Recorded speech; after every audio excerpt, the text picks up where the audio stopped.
నమస్తే అండి. ఓం శ్రీ గురుభ్యో నమః. ఓం శ్రీ గణాధిపతయ నమః. ఓం శ్రీ మాత్రే నమః.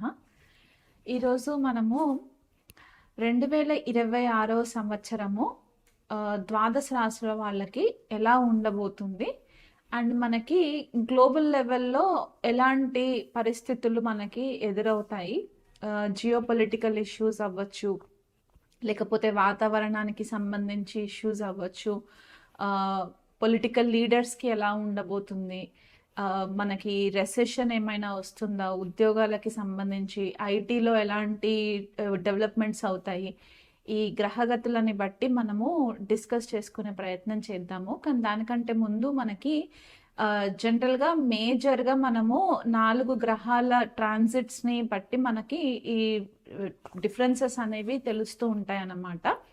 సో మనకి ఇక్కడ గురువు, శని, రాహు, కేతువుల యొక్క గోచార సంచారం ఎలా ఉండబోతుంది అండ్ 2026 సంవత్సరంలో వచ్చే గ్రహణాల వల్ల మనకి ఎంతవరకు ఇంపాక్ట్ ఉంటుంది, వ్యక్తిగతంగా యాజ్ వెల్ యాజ్ మనకి గ్లోబల్ లెవెల్లో ఎలాంటి చేంజెస్ వస్తాయి అనే విషయం పైన మనము డిస్కస్ చేసుకుందాము.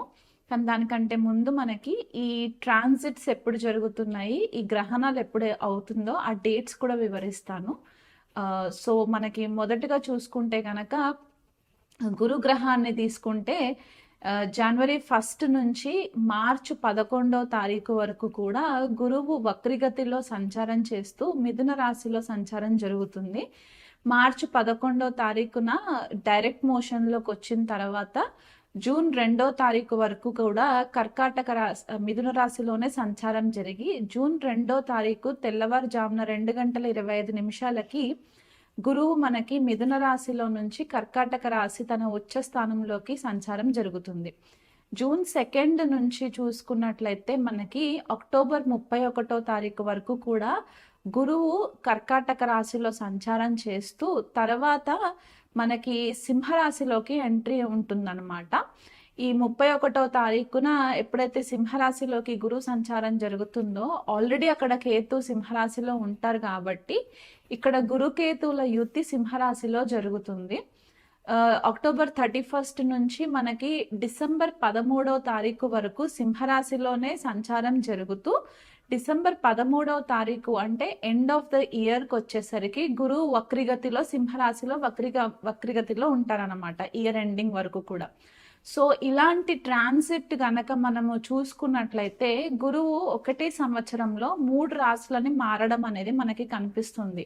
అంటే ఒకటి మిథున రాశి వాయుతత్వ రాశి అవుతుంది, కర్కాటక రాశి జలతత్వ రాశి అండ్ సింహరాశికి వచ్చేసరికి అగ్నితత్వ రాశి అవుతుంది. కాబట్టి ఇలాంటి మూవ్మెంట్ ఎలిమెంట్స్లో చేంజెస్ అంటే ప్రకృతికి సంబంధించిన ఈ పంచభూతాలలో వాయువు, జలము అండ్ అగ్నికి సంబంధించి తత్వాలలో చేంజెస్ రావడం జరుగుతుంది. కాబట్టి గురువు జనరల్గా ఏంటంటే మనకు అన్ని విధాలుగా శుభ ఫలితాలను ఇచ్చే గ్రహం కాబట్టి ఇలాంటి ట్రాన్సిట్ జరిగినప్పుడు సకల చరాచరాల పైన జీవరాశుల పైన ఎలాంటి ఎఫెక్ట్స్ ఉంటాయి అనేది కూడా మనకి గతంలో గనక ఒక 100 సంవత్సరాల క్రితము ట్రాన్సిట్స్ని గనక మనము పరిశీలన చేసుకుంటే ఈ పర్టిక్యులర్ మూవ్మెంట్ని అతిచారి మూవ్మెంట్ అంటారనమాట. అంటే ఫాస్ట్గా మూవ్ అవుతూ ఉంటుంది గురువు.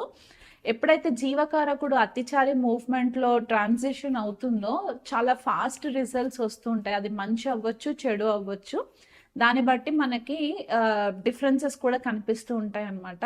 సో గురువు మనకి చాలా ఇంపార్టెంట్ రోల్ ప్లే చేస్తుంది ఈ ఇయర్ అంతా కూడా. అది కాకుండా మనకి రాహు అండ్ కేతు సంచారం చూసుకున్నట్లయితే ప్రజెంట్ రాహు మనకి శతభిష నక్షత్రంలో కుంభరాశిలో సంచారం జరుగుతూ ఉంటుంది. తర్వాత మధ్యలో ధనిష్ట నక్షత్రంలోకి ట్రాన్సిషన్ అవుతుందన్నమాట రాహుకి వచ్చేసరికి. ఆల్మోస్ట్ మనకి ఆగస్ట్ ఆ టైంకి మనకి ధనిష్ట నక్షత్రంలోకి సంచారం జరుగుతుంది. కేతు కనుక చూసుకున్నట్లయితే ప్రజెంట్ మనకి జనవరి 1 నుంచి మార్చ్ 29 వరకు కూడా పూర్వ ఫాల్గుని నక్షత్రము సింహరాశిలో సంచారం జరుగుతూ తర్వాత కేతు మఖ నక్షత్రంలోకి సంచారం జరుగుతుంది. ఈ రాహు కేతువులు మాత్రము సింహరాశిని అండ్ కుంభరాశిని మార్చి మనకి మకర రాశిలోకి రాహు సంచారము, కర్కాటక రాశిలోకి కన్యరాశి వాళ్ళకి 2026 సంవత్సరం ఎలా ఉండబోతుందో చూద్దాము. కన్యరాశి వాళ్ళకి ఏంటంటే ఇక్కడ షష్ఠ స్థానంలో రాహు సంచారము సంవత్సరం అంతా కూడా, వ్యయ స్థానంలో కేతు సంచారము, సప్తమంలో శని సంచారము. గురువుని చూసుకున్నట్లయితే దశమంలో గురు సంచారము, తర్వాత మళ్ళీ ఆగస్టులో గురువు కర్కాటక రాశిలోకి వెళ్ళిన తర్వాత లాభస్థానంలో సంచారము, మళ్ళీ అక్టోబర్ 31 తర్వాత సింహరాశి వ్యయస్థానంలో సంచారము. సో ఇలాంటి గ్రహగతులని గనక మనము పరిశీలన చేసుకున్నట్లయితే కన్యరాశి వాళ్ళకి పాజిటివ్ ఉంటుంది, అలాగే కొద్దిపాటిగా ఛాలెంజెస్ కూడా ఉండే సంవత్సరం అన్నమాట ఇది. అంటే మీకు ఎంత ఛాలెంజెస్ వస్తున్నా సరే మీరు అనుకోని ఒక దివ్య దైవశక్తితోటి మీరు ఇలాంటి ప్రాబ్లమ్స్లో నుంచి బయటికి రావడానికి చాలా ఆస్కారాలు ఉన్నాయన్నమాట. ఈ షష్ఠ స్థానంలో రాహు సంచారం ఏంటంటే మీరు డైలీ వర్క్ ఏదైతే చేస్తుంటారో, డైలీ రొటీన్ వర్క్ ఉంటుందో, ఆఫీస్కి వెళ్ళడము, ఇలాంటివి ఆ కార్యక్షేత్రంలో మీకు రెస్పాన్సిబిలిటీస్ ఎక్కువ పెరగడము, కాంప్లెక్స్ ఇష్యూస్ ఎంత ఉన్నా సరే అలాంటి కాంప్లెక్స్ ఇష్యూస్ని చాలా ఈజీగా హ్యాండిల్ చేయడము, మీకు మీ సీనియర్స్ నుంచి కూడా మంచి సపోర్ట్ రావడము, గుప్త శత్రువులు కొద్దిగా మీకు డిస్టర్బెన్సెస్ క్రియేట్ చేస్తున్నా కూడా మీరు కార్యక్షేత్రంలో ఏంటంటే వీలైనంత మట్టుకు మీరు హ్యాండిల్ చేసుకునే లాంటి పరిస్థితి కనిపిస్తుంది. కానీ ఈ సప్తమ స్థానంలో శని సంచారం జరగడం వల్ల ఇక్కడ ఏమవుతుందంటే ఎక్కువ వర్క్ ప్రెషర్ రావడం వల్ల కొద్దిసార్లు మీకు హెల్త్ ఇంపాక్ట్ అవ్వడానికి ఛాన్సెస్ ఉన్నాయి.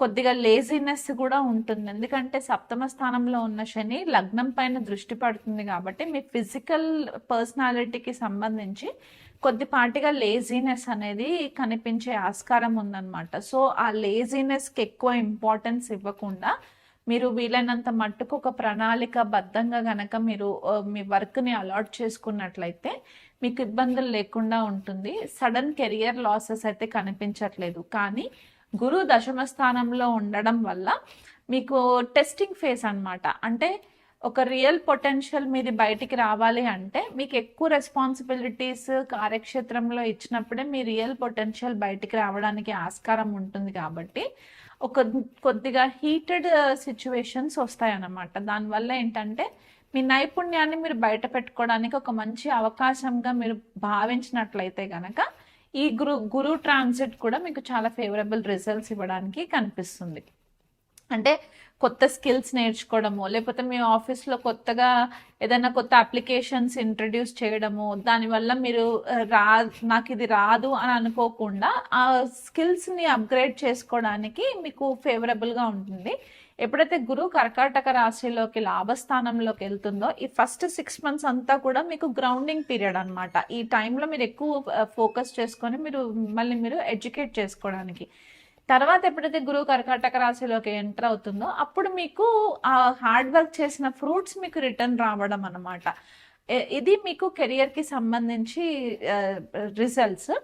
అదే మనకి శనిని చూసుకున్నట్లయితే సప్తమ స్థానంలో శని సంచారం కాబట్టి పార్ట్నర్షిప్ బిజినెసెస్ ఎవరైతే కన్యారాశి వాళ్ళు చేస్తున్నారో అక్కడ మీకు మెచ్యూరిటీ అనేది ఎక్కువ రావడానికి ఆస్కారం ఉందంటే లాజికల్ మైండ్ తోటి డెసిషన్స్ మీరు ఎప్పుడైతే అనలిటికల్గా తీసుకుంటూ ఉంటారో ఈ సప్తమంలో శని సంచారం వచ్చినప్పుడు ఏంటంటే మీరు కొద్దిగా వేవరింగ్ అవ్వకుండా ఇంకా డిసిప్లిన్ ఓరియంటెడ్గా మీరు మీ డెసిషన్స్ తీసుకోవడానికి ఆస్కారం ఎక్కువ ఉంటుంది. దానివల్ల ఏంటంటే క్లాషెస్ రాకుండా పార్ట్నర్షిప్ బిజినెస్లో మీ బిజినెస్ పార్ట్నర్స్ తోటి మీకు క్లాషెస్ రాకుండా వీలైనంత మట్టుకు చాలా డిసిప్లిన్డ్ ఓరియంటెడ్గా చాలా మెచ్యూర్డ్ థింకింగ్ తోటి మీరు డెసిషన్స్ తీసుకోవడానికి ఆస్కారం ఉంటుంది. ఇంకా కొన్నిసార్లు ఏమవుతుందంటే ఇంకా ఇది వర్కౌట్ అవ్వదు అని అనుకున్నప్పుడు కూడా చాలా హుందాగా మీరు బిజినెస్ పార్ట్నర్స్ తోటి విడిపోవడానికి కూడా ఆస్కారం కనిపిస్తుంది. సో ఆ విషయంలో కొద్దిగా కేర్ఫుల్గా ఉండండి. అలాగే మనకి స్టూడెంట్స్కి చూసుకున్నట్లయితే స్టూడెంట్స్కి కూడా మంచి ఫేవరబుల్ రిజల్ట్స్ ఉంటాయి.